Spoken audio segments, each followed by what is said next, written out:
আসসালামু আলাইকুম। তোমাদের সবাইকে এসএসসি পদার্থবিজ্ঞানের দ্বিতীয় অধ্যায় গতি অথবা মোশনে স্বাগতম। আজকে আমরা এই অধ্যায় অর্থাৎ গতি সম্পর্কে পড়ব। তো শুরুতে আমাদের গতি সম্পর্কে পড়তে গেলে আমাদের দুইটা শব্দ সম্পর্কে জেনে নিতে হবে। একটা হচ্ছে স্থিতি এবং গতি। এখন স্থিতি এবং গতি কি? যেমন আমরা যদি নর্মালি দাঁড়িয়ে থাকি, তখন অন্য আরেকজন আমাদের কি দেখবে যে আমি দাঁড়িয়ে আছি, অর্থাৎ আমার কোনো নড়াচড়া নাই, মানে আমি স্থির অবস্থায় আছি। এবং তুমি রাস্তার ধারে তুমি যদি দাঁড়িয়ে থাকো এবং রাস্তা দিয়ে যতগুলা যানবাহন চলতেছে, তুমি দেখবা যে ওই ওই গাড়িগুলা তো চলতেছে, তাহলে তুমি কি বলবা এমনিতে? ওই গাড়িগুলো গতিশীল। তো এখন এই যে স্থিতি এবং গতি, এইটা আমাদের প্রকাশ করা হয় যে কোনো বস্তুর অবস্থানের পরিবর্তন দ্বারা। কোনো বস্তুর অবস্থানের পরিবর্তন দ্বারা স্থিতি এবং গতি প্রকাশ করা হয়।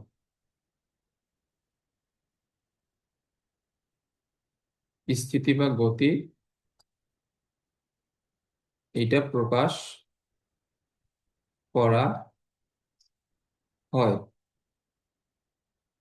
ওকে, এখন কোনো বস্তুর অবস্থানের পরিবর্তন বলতে কি বোঝায়? যেমন এইখানে ধরো যে একটা একটা টেবিলের উপরে, এটা যদি একটা এখানে টেবিল হয়, তাহলে এই টেবিলের উপর একটা বই আছে। এখন এই বইটাকে আমরা যদি না সরাই বা ওই বইয়ে কেউ যদি হাত না দেয়, তাহলে এখানে কি হবে? ওই বইটা সারা জীবন ওই টেবিলের উপরেই থাকবে। তাহলে বইটা যে জায়গাতেই ছিল ওই জায়গাতেই কিন্তু থাকবে, আমরা যদি ওই বইটাকে না সরাই। তাহলে এই বইয়ের অবস্থানের কোনো পরিবর্তন হচ্ছে না। সেই ক্ষেত্রে আমরা কি বলতে পারবো? এই বইটা এইখানে স্থির অবস্থায় আছে। তাহলে এই বইটা এইখানে স্থির অবস্থায় আছে। এবং এইখানে আরেকটা জিনিস, এইখানে রাস্তা দিয়ে, এখন রাস্তা দিয়ে কোন একটা যানবাহন এখানে চলতেছে। আচ্ছা, আমি এখানে গাড়ির ছবি আহ, না আঁকি, এমনিতেই বুঝাই। ধরো যে এটা আমাদের একটা গাড়ি, এটা রাস্তা দিয়ে চলতেছে।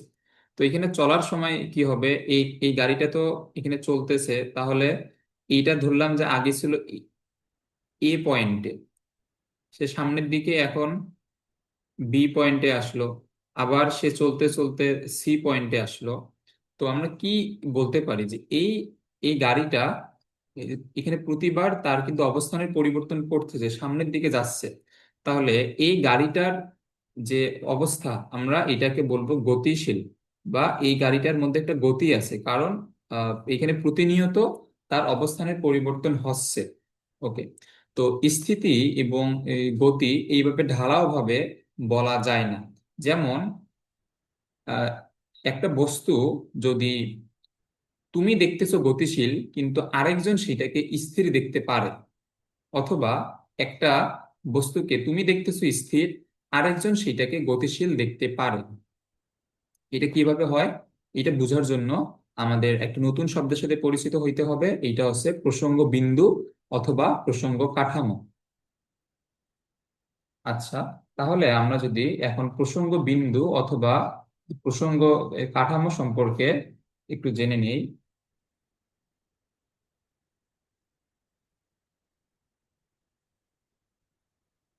এটা হচ্ছে প্রসঙ্গ বিন্দু অথবা প্রসঙ্গ কাঠামো।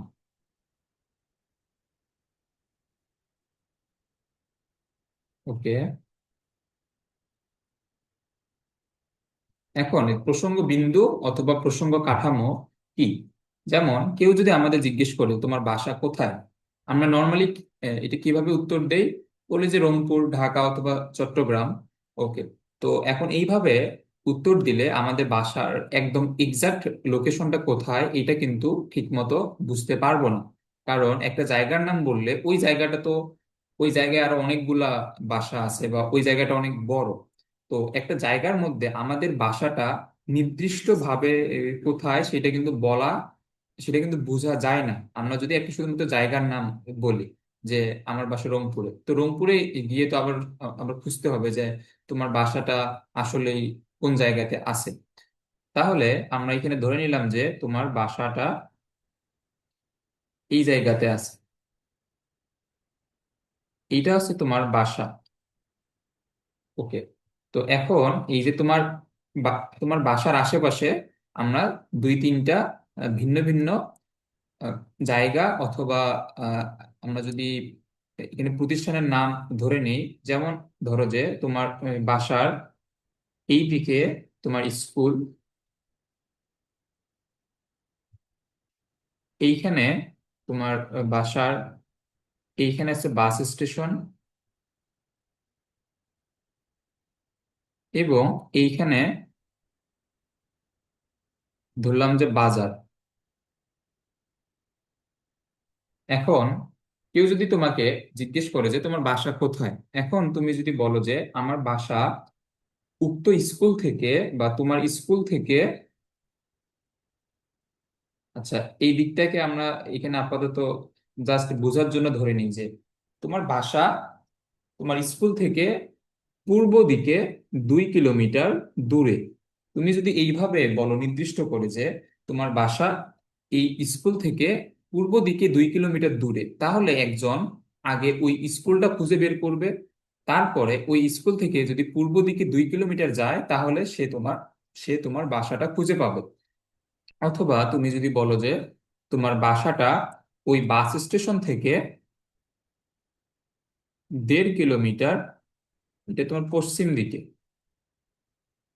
তুমি যদি এইভাবে বলো তাহলে সে আগে বাস স্টেশনে যাবে, বাস স্টেশন থেকে পশ্চিম দিকে 1.5 কিলোমিটার গেলেই তোমার বাসাটা খুঁজে পাবে। অথবা তুমি যদি আরো একভাবে বলো যে এটা এটা বাজার থেকে উত্তর দিকে 3 কিলোমিটার দূরে। তাহলে এইখানে দেখো, আমরা তিনটা ভিন্ন ভিন্ন জায়গা ধরে নিলাম, একটা স্কুল, একটা হচ্ছে বাস স্টেশন, একটা হচ্ছে বাজার। তাহলে তিনটা ভিন্ন ভিন্ন জায়গা থেকে তোমার বাসার লোকেশন কিন্তু চেঞ্জ হয়ে যাচ্ছে। একটা পূর্ব দিকে 2 কিলোমিটার, একটা উত্তর দিকে 3 কিলোমিটার, একটা পশ্চিম দিকে 1.5 কিলোমিটার। তাহলে এই যে এই পয়েন্ট গুলাকে আমরা এখানে বলতেছি প্রসঙ্গ বিন্দু অথবা প্রসঙ্গ কাঠামো। এখন প্রসঙ্গ বিন্দু অথবা প্রসঙ্গ কাঠামো এটা কি? এইটা হচ্ছে আমরা একটা অবস্থানকে নির্দিষ্ট ধরে অন্য কিছুর অবস্থান যদি পরিমাপ করি বা অন্য কিছুর অবস্থা যদি পরিমাপ করি, তাহলে যেটাকে আমরা নির্দিষ্ট করে ধরে নিব ওইটাকে বলা হবে প্রসঙ্গ বিন্দু অথবা প্রসঙ্গ কাঠামো। যেমন এখানে তুমি যদি স্কুলকে একটা নির্দিষ্ট জায়গা ধরে নাও, তাহলে তুমি স্কুলের সাপেক্ষে বা স্কুলকে দিয়ে তুলনা করে তুমি তোমার বাসা অথবা অন্য কোনো আহ, জায়গার অবস্থান তুমি বলতে পারবা। যেমন এইখানে যদি আবার বলা হয় যে এখানে স্কুল থেকে বাজার, স্কুল থেকে বাজার এটা ধরলাম 5 কিলোমিটার দূরে, কিন্তু এই বাজারটাকে আবার তুমি যদি বাস স্টেশন থেকে বলো তাহলে তো অবশ্যই দূরত্ব সেম হবে না, দেখা যাবে যে এটা ধরলাম যে বাস স্টেশন থেকে 4 কিলোমিটার দূরে। তাহলে এখানে আমি যদি বাজারের পজিশনটাকে আমি যদি বলতে চাই তাহলে আমার একটা নির্দিষ্ট অবস্থান আগে ধরে নিব, যেমন স্কুল হইতে পারে, সেটা বাস স্টেশন হইতে পারে, বা তোমার বাসা দেখো তিনটা জায়গা থেকে তোমার তিনটা ভিন্ন ভিন্ন দূরত্বে আছে। তাহলে আমরা যদি স্কুলটাকে একটা নির্দিষ্ট অবস্থা ধরে নিই অথবা বাস স্টেশন থেকে বাস স্টেশনকে একটা নির্দিষ্ট পজিশন আমরা যদি এখানে ধরে নিই, অথবা এখানে বাজারটাকে আমরা যদি একটা নির্দিষ্ট পজিশন ধরে নিই, তাহলে এই পজিশন গুলো হবে মেইনলি প্রসঙ্গ বিন্দু, যার সাপেক্ষে আমরা অন্য একটা জায়গা অথবা অন্য একটা বস্তু, যেমন তোমার বাসার লোকেশনটা এইখানে ক্যালকুলেট করতেছি। তাহলে এই যে স্কুল অথবা বাস স্টেশন অথবা এই বাজারগুলোকে বলা হবে প্রসঙ্গ কাঠামো অথবা প্রসঙ্গ বিন্দু। ওকে, তো এখন প্রসঙ্গ কাঠামো অথবা প্রসঙ্গ বিন্দু আমাদের গতি বোঝার ক্ষেত্রে অথবা স্থিতি বোঝার ক্ষেত্রে কিভাবে সাহায্য করে এটা আমরা এখন দেখব। তবে তার আগে এই যে স্থিতি এবং গতি বোঝানোর সময় যেটা বলছিলাম যে একটা বস্তু তোমার সাপেক্ষে স্থির, কিন্তু অন্য কারো সাপেক্ষে সেটা গতিশীল হইতে পারে, অথবা এটার ভাইস ভার্সাও হইতে পারে। যেমন তুমি একটা বস্তুকে দেখতেছো গতিশীল, কিন্তু অন্য কেউ ওই বস্তুটাকে স্থির অবস্থাতেও দেখতে পারে। এটা কিভাবে হয় এটা বোঝার জন্য আমাদের এখন এই যে প্রসঙ্গ কাঠামোটা হেল্প করবে, এবং আমরা প্রসঙ্গ কাঠামো সম্পর্কে তো বুঝে আসলাম। এখন এটা কিভাবে হয়,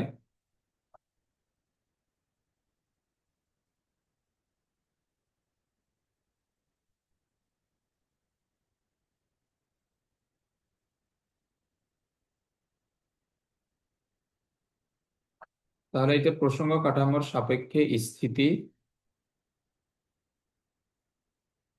ও গতীয় অবস্থা।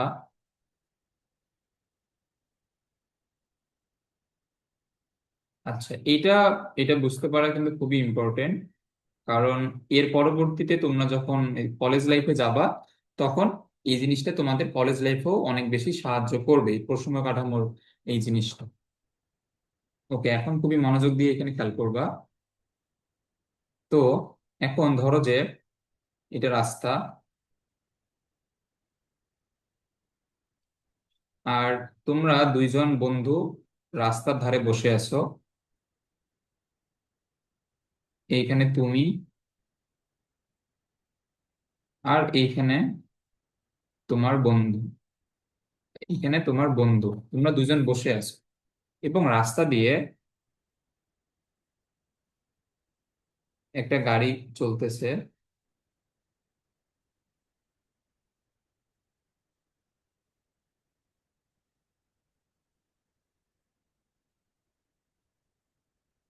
ওকে, এখন এখানে রাস্তা দিয়ে একটা গাড়ি চলতেছে, এবং এই গাড়ির মধ্যে আরো দুইজন লোক আছে। আচ্ছা, এখন এখানে খেয়াল করো, আমি এইখানে এখানে বিভিন্ন সময় আমি বিভিন্ন প্রসঙ্গ কাঠামো নিয়ে চিন্তা করব। যেমন আমি যদি এখন এই যে এই গাড়িতে থাকা একজন লোককে আমি যদি প্রসঙ্গ কাঠামো বিবেচনা করি, এখানে গাড়িতে থাকা একজন লোককে আমি প্রসঙ্গ কাঠামো বিবেচনা করলাম। আচ্ছা, এই যে এখন আমরা যেটা বুঝবো, তুমি যেটাকে প্রসঙ্গ কাঠামো ধরবা। আচ্ছা, এটা একটু আরেকবার বলে নেই। ধরো যে এটা আমাদের প্রসঙ্গ কাঠামো,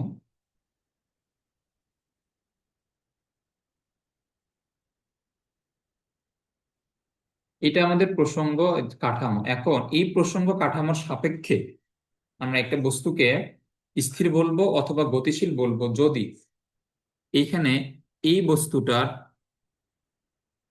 কোনো অবস্থানের যদি পরিবর্তন না হয়। এটা আমাদের প্রসঙ্গ কাঠামো। এইটার সাপেক্ষে এইখানে এ বস্তুটার যদি কোনো অবস্থানের পরিবর্তন না হয়, তাহলে আমরা প্রসঙ্গ কাঠামোর সাপেক্ষে বলবো যে এ বস্তুটা স্থির, কারণ তার কোনো অবস্থানের পরিবর্তন হচ্ছে না। যেমন টেবিলের উপর একটা বই আছে, এবং তুমি চেয়ারে বসে আছো, টেবিলের সামনে তুমি বইটাকে কোনো টাচ করবে না, এবং অন্য কেউ কোনো টাচ করবে না বইটাকে, তাহলে কি হবে, বইটা সারা জীবন ওইখানে টেবিলে যে জায়গাতে ছিল সেই জায়গাতেই থাকবে। তাহলে তুমি চেয়ারে বসে কি দেখবা, যে বইটা যেখানে আছে ওই অবস্থাতেই আছে। তো তুমি যদি প্রসঙ্গ কাঠামো হও, তোমার সাপেক্ষে বইয়ের কোনো অবস্থানের পরিবর্তন হচ্ছে না, সেই ক্ষেত্রে আমরা বলবো যে তোমার সাপেক্ষে বইটা স্থির। তাহলে এইটার সামারি আমরা কি বলতে পারি, যে প্রসঙ্গ কাঠামোর সাপেক্ষে যদি কোনো বস্তুর অবস্থানের পরিবর্তন না হয়, তাহলে ওই বস্তুটাকে আমরা স্থির বলবো। এই জিনিসটা আশা করি বুঝছো। এবং ধরো যে এখন একটা কিনা গাড়ি আছে, এটা বি অবস্থানে ছিল, এবং এই এই এই গাড়িটা চলতেছে, এটা এখন সি অবস্থানে গেল, আবার চলতে চলতে ডি অবস্থানে গেল। তাহলে আমরা এখানে কি বলতে পারবো, যে একবার দেখো প্রসঙ্গ কাঠামোর সাপেক্ষে এই গাড়িটা একবার বি অবস্থানে ছিল, আর একবার সি অবস্থানে চলে গেল, আর একবার ডি অবস্থানে চলে গেল। তাহলে এখানে প্রতিনিয়ত কি হচ্ছে, প্রসঙ্গ কাঠামোর সাপেক্ষে এই গাড়িটার বারবার অবস্থানের পরিবর্তন হচ্ছে। সেই ক্ষেত্রে আমরা বলতে পারবো যে এই গাড়িটা এখানে গতিশীল, অর্থাৎ যার অবস্থানের পরিবর্তন হবে সে গতিশীল, এবং যার অবস্থানের পরিবর্তন হবে না সে স্থির। তাহলে এইখানে আমাদের বইটা ছিল স্থির, আর এই গাড়িটা এখানে গতিশীল। এখন আমরা স্থির এবং এই গতিশীল কার সাপেক্ষে বলতেছি বা কার সাথে তুলনা করে বলতেছি, এটা হচ্ছে এই প্রসঙ্গ কাঠামোর সাপেক্ষে তুলনা করে বলতেছি। ওকে, এই জিনিসটা খুবই মনোযোগ দিয়ে যদি শুনে থাকো তাহলে এখন যা বলবো এগুলা বুঝবা আশা করি। আমি যদি এই যে গাড়িতে থাকা একজন লোককে প্রসঙ্গ কাঠামো ধরে নেই, তাহলে এই গাড়ির ভিতরে তো দুইজন আছে। এখন খেয়াল করো, দুইজনই কিন্তু সমানভাবেই গাড়ির সাথে সামনের দিকে যাচ্ছে। তাহলে এই প্রথম লোকটা এখানে কি দেখবে, যে দ্বিতীয় লোকটা তার সামনে যেভাবে বসে আছে সেইভাবেই তো আছে। মানে তুমি তো ট্রেন ভ্রমণ অথবা বাস ভ্রমণ তো করছো। তো ট্রেন ভ্রমণ এবং বাস ভ্রমণের ক্ষেত্রে কি হয়, তোমার পাশের সিটে বা তোমার সামনের সিটে যিনি বসে থাকেন, তুমি যেভাবে সামনের দিকে আগাচ্ছ তোমার সামনের সিটের লোকটাও তো একইভাবে আগাচ্ছে। তার মানে তুমি দেখতেছো যে তোমার সামনের সিটের লোকের কোনো ধরনের অবস্থানের পরিবর্তন হচ্ছে না। তাহলে তুমি কি মনে করবা ফিজিক্সের ভাষায়, যে তোমার সাপেক্ষে তোমার সামনের সিটের লোকটা স্থির অবস্থায় আছে, কারণ তোমার সাপেক্ষে তার তার অবস্থানে কোনো পরিবর্তন হচ্ছে না। এবং অবস্থানের পরিবর্তন না হলেই তো আমরা তাকে স্থির বলবো। ওকে, এটা আশা করি বুঝছো। তাহলে আমি যদি এখানে লিখি, আচ্ছা, এই যে, তাহলে এখানে বসে থাকা প্রথম লোকের কাছে মনে হবে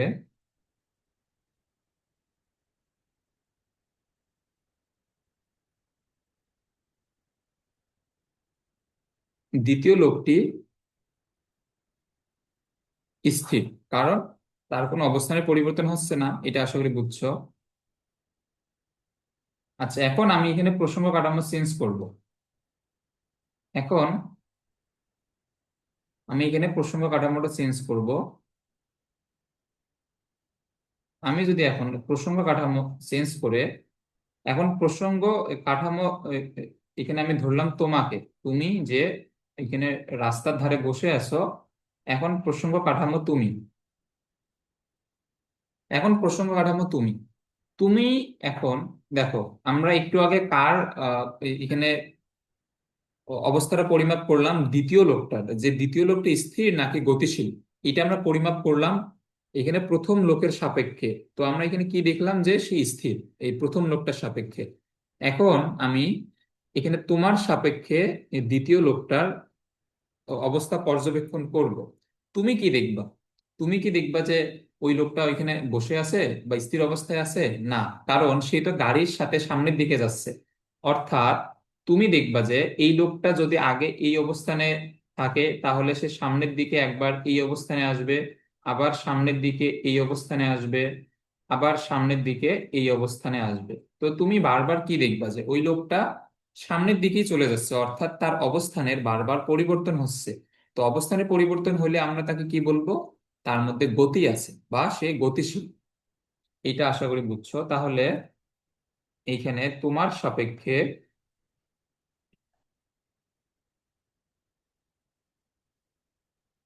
সাপেক্ষে দ্বিতীয় লোকটি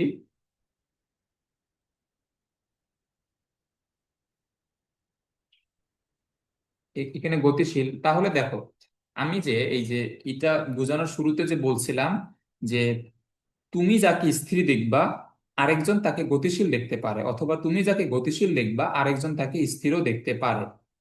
এখন ওই কথাটার সাথে এখন আশা করি বুঝছো, তুমি দেখতেছো যে দ্বিতীয় লোকটা গতিশীল, কিন্তু গাড়িতে বসে থাকা প্রথম লোকটা কি দেখতেছে, দ্বিতীয় লোকটা স্থির। তাহলে এখানে দ্বিতীয় লোকটা একবার স্থির একবার গতিশীল। তো একই বস্তুর আহ দুইটা গতীয় অবস্থা তো থাকতে পারে না। এটা আমাদের কখন হবে, যখন আমরা ভিন্ন ভিন্ন বস্তুর সাথে তুলনা করব, মানে দুইটা ভিন্ন ভিন্ন প্রসঙ্গ কাঠামোর সাপেক্ষে কোনো বস্তুর অবস্থান একবার স্থির হইতে পারে আর একবার গতিশীল হইতে পারে। এবং এখানে আরেকটা জিনিস আছে। এখন দেখো, এখন আমরা আবার প্রসঙ্গ কাঠামো চেঞ্জ করব। এখন প্রসঙ্গ কাঠামো হচ্ছে তোমার বন্ধু। প্রসঙ্গ কাঠামো হচ্ছে তোমার বন্ধু।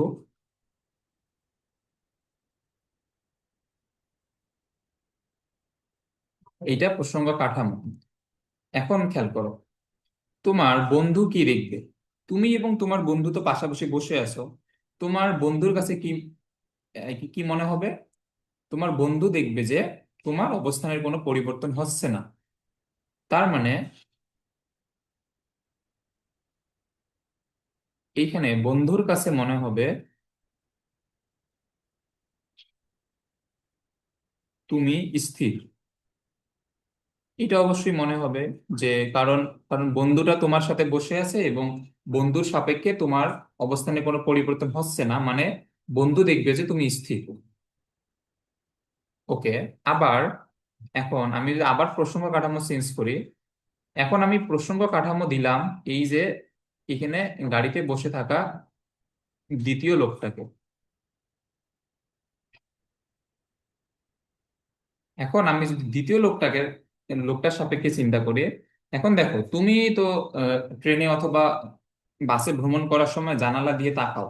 তো জানালা দিয়ে তাকানোর সময় আমরা কি দেখি? আমাদের কাছে মনে হয় যে গাছ গাছগাছালি মনে হয় পিছনের দিকে সরে যাচ্ছে, অথবা রাস্তায় যারা দাঁড়িয়ে থাকে তাদের মনে হয় যে তারা মনে হয় পিছনের দিকে চলে যাচ্ছে। আমরা গাড়িতে বসে জানালায় তাকাইলে কিন্তু তাই মনে হয় যে গাছ এবং অন্যান্য সবকিছু মনে হয় পিছনের দিকে সরে যাচ্ছে।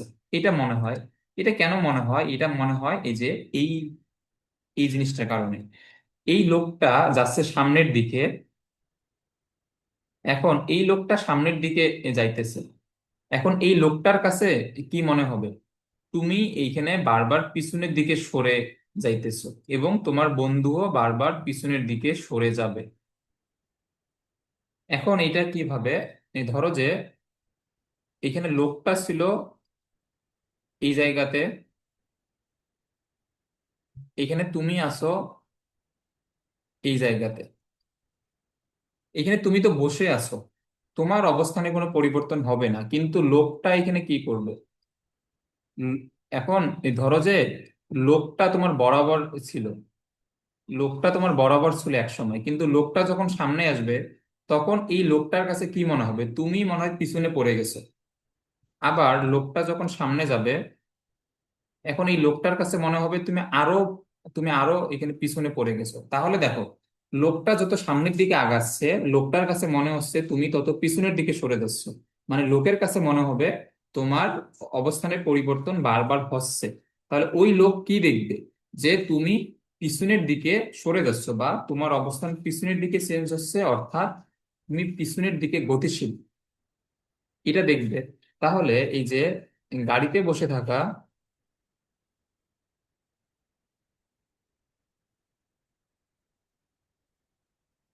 গাড়িতে বসে থাকা লোকের কাছে মনে হবে